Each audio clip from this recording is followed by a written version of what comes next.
and welcome to Cyber Focus, your source for international business information.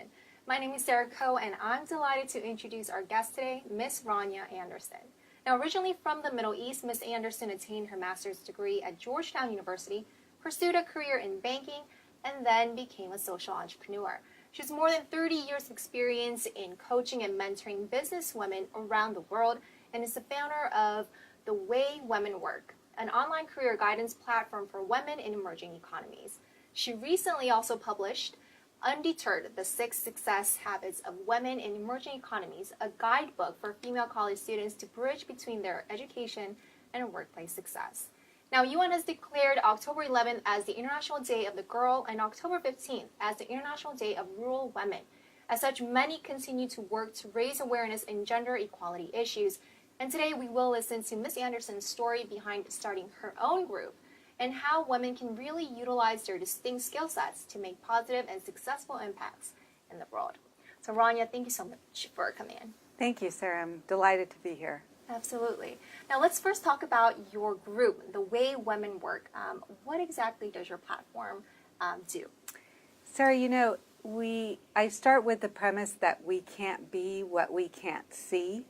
And what women in developing and emerging economies have told me as I've traveled around and talked with them is that there aren't enough examples of women like them.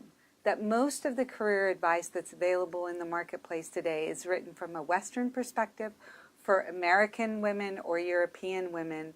Or when people talk about women in developing economies, they talk about poor women, impoverished women, women who are victims of abuse, but very rarely about professional women or women entrepreneurs. So The Way Women Work is a career advice platform that features women in Asia, Africa, the Middle East, South America, who are college graduates, who are working or who have started their own businesses, and how they've done that.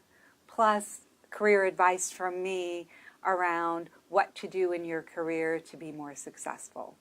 I'm kind of curious, what sparked you to start this group?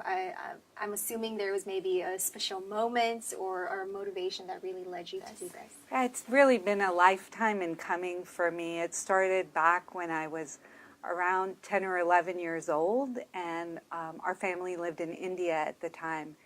And my sister and I were driven to school every day. And at almost every traffic light, little girls would knock on our window, and they would beg for money or try to sell us something. You might have had that experience in some place in the world that you've been. And my sister, who's 4 years younger than I am, would get really upset. And I just got really angry because I wondered why we got to go to school and they didn't. So it was this little seed that was planted, and it progressed along there as the same sister of mine and I grew up. My sister hated to do chores around the house, and every time my mom asked us to do something, she would just throw a little tantrum and say, when I grow up, I'm going to marry the general manager of a 5-star hotel, and I'm going to live in the hotel so I don't have to do any housework. And everybody thought that was really funny, and they told her, oh, that would be a great thing for you to do. You should marry that guy. And I just kept thinking, well, how come nobody ever tells her she could become the general manager of the hotel? And so those two incidents, we know that it's around this age that our opinion of ourselves and what we see influences our career path.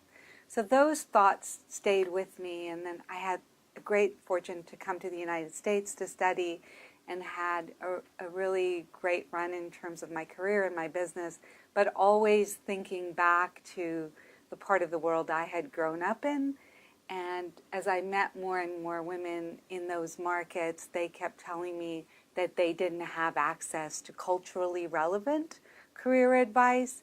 And so I knew that really all the experiences that I had led me to a place where I could provide that service. And so that's really, it started from a long time ago as a child and kept with me throughout my life. Well, it definitely sounds like a lot of meaningful work and meaningful thought that has gone into that.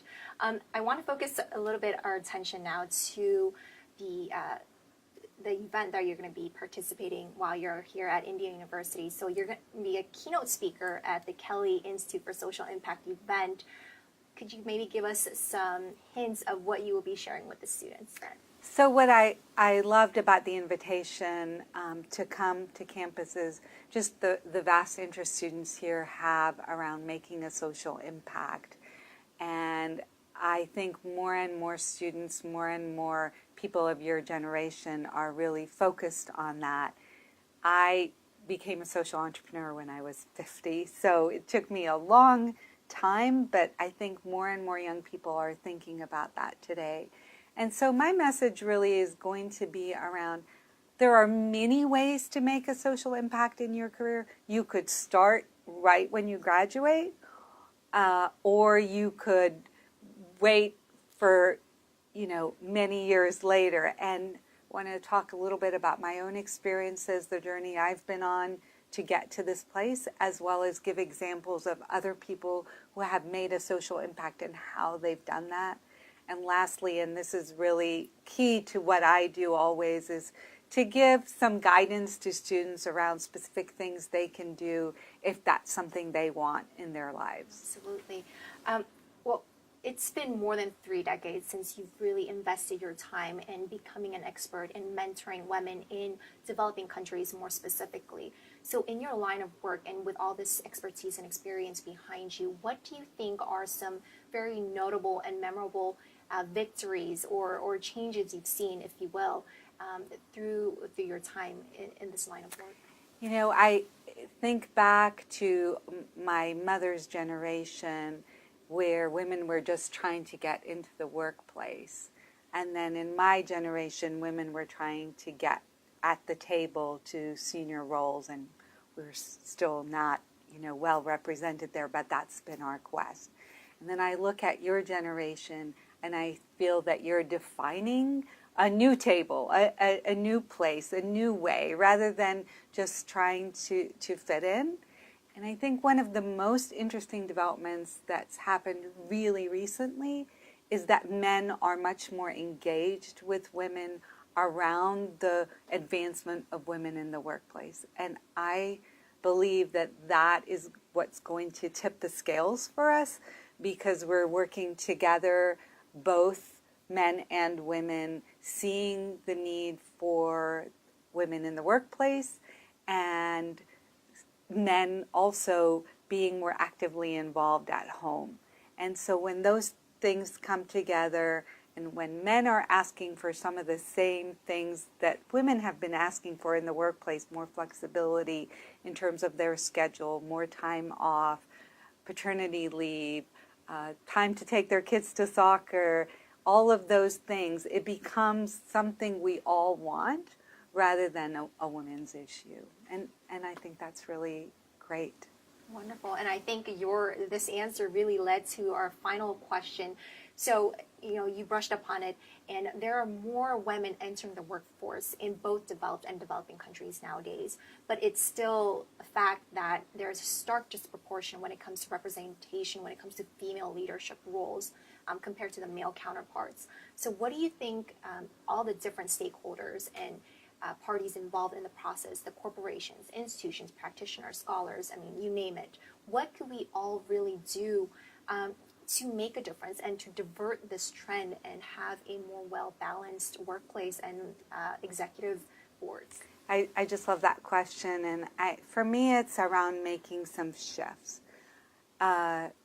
Women are needed in the workplace. We are the future talent pipeline for corporations and for creating jobs through companies. What's going to ultimately change things, barriers are going to come down because they're going to have to. Eventually we're going to have, go from the baby boomers to the baby bust. We have a declining population, and so if we only rely on half our population, we're doomed. So I think about it in terms of shifts. So institutions have been thinking about women as a problem instead of as a source of talent or a solution to their profitability problems.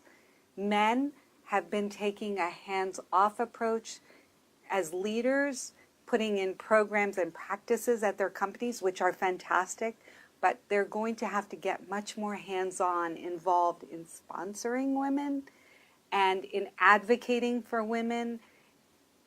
So men are shifting from a hands-off approach to a hands-on approach. Education, institutions, universities need to shift from just educating women to preparing them for success in the workforce, and that's something I'll be talking about tonight to your students. And then women themselves, we need to shift from trying to fit in to standing out, and from letting the prevailing narrative that there's something wrong with women that we have to fix.